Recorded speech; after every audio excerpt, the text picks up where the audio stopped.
Today we're going to discuss hair products that may increase breast cancer among Black women, so let's get into it. Alright y'all, today begins week 3 of our Protective Style Challenge. Don't forget I'm 1 week ahead of you guys in the challenge, and while we do our wash day and make our tea, I will discuss some of the latest research I found when it comes to permanent hair dyes. So let's get into it. Okay, so let's get into this hair growth tea. It's the same tea as last week. We're going to begin with 2 teaspoons of horsetail, followed up with our nettle. We're going to be adding 2 teaspoons of nettle as well. Next up is rosemary. We're going to go in with 1 teaspoon of rosemary, and then with our whole cloves, we'll add 1 teaspoon of cloves. Next, we're going to be steeping it in 2 cups of distilled water. Go ahead and give that a nice stir so that the herbs can release all of their goodness, and let this sit for a minimum of 3 hours. Now y'all, I actually ended up leaving this for about 8 hours, and in the morning y'all, it had a nice rich color, and then I sectioned some off to use on my hair during our moisturizing process.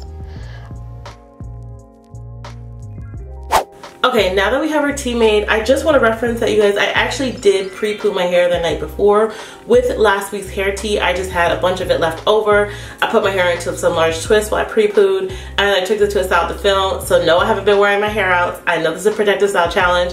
I just want to make reference of that for why my hair is out right now. But let's go ahead and get into this wash day and use the hair tea.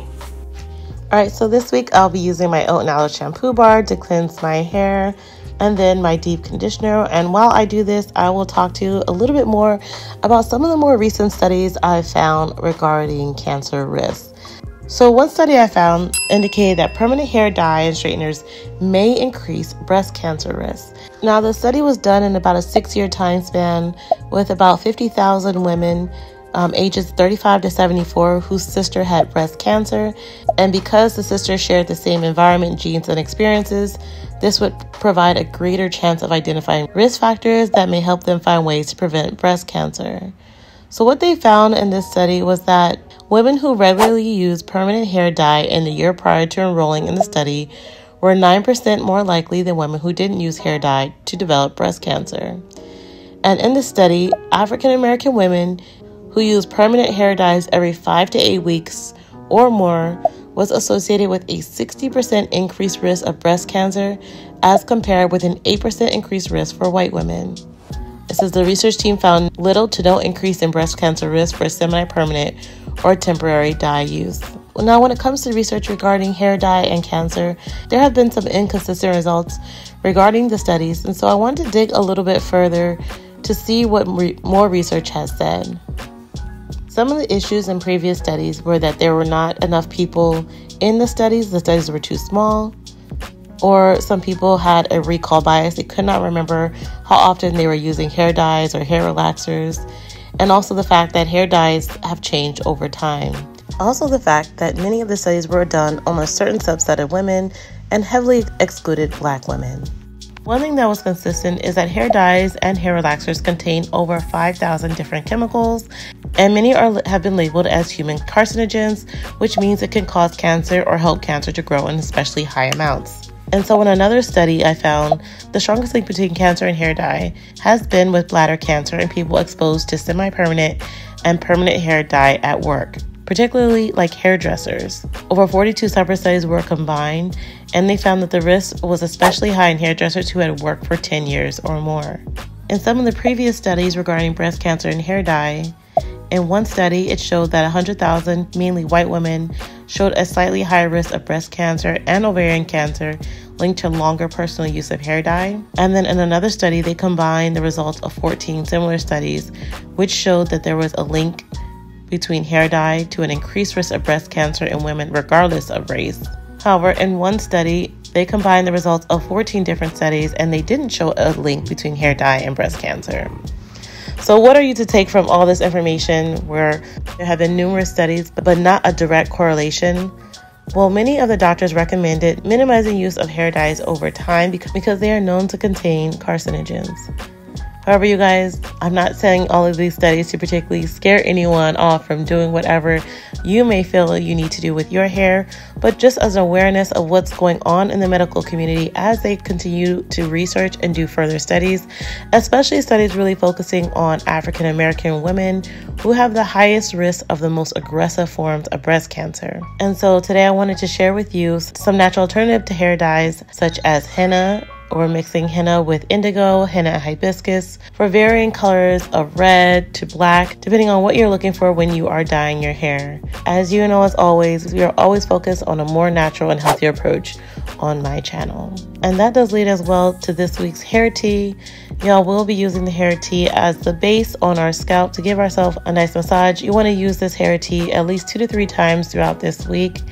And I'll be following it up with my leave-in conditioner, as well as my hibiscus and Chebe styler, making sure my hair gets nice and moisturized. Then finally, I'll be using my DHT blocker oil on my scalp, y'all. This oil is really great for those suffering from any forms of baldness, in particular that male or female pattern baldness.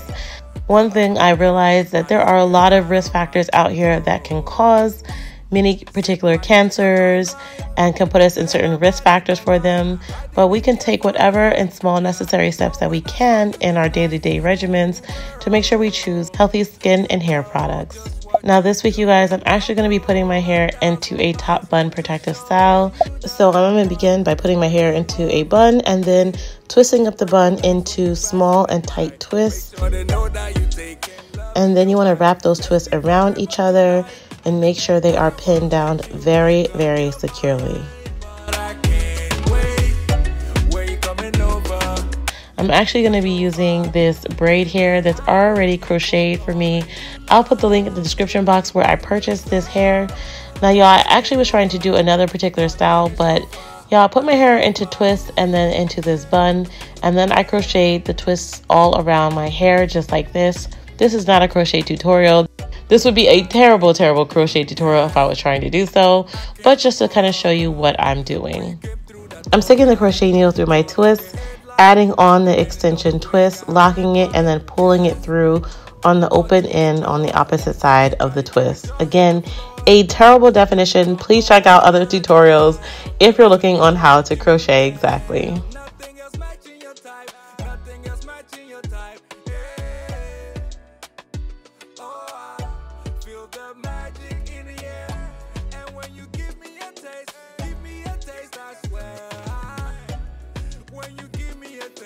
Alright, so now that all the hair is crocheted in, I'm actually going to just pin it up in a top knot bun and give myself some nice side twist bangs.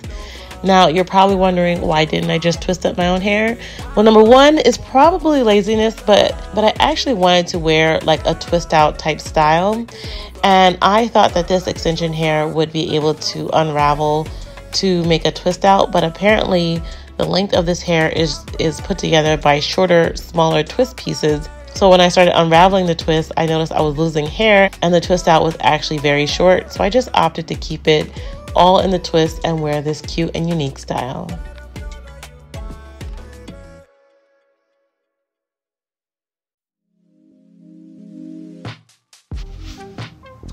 Well, y'all, it is the next day and this is the resulting end style.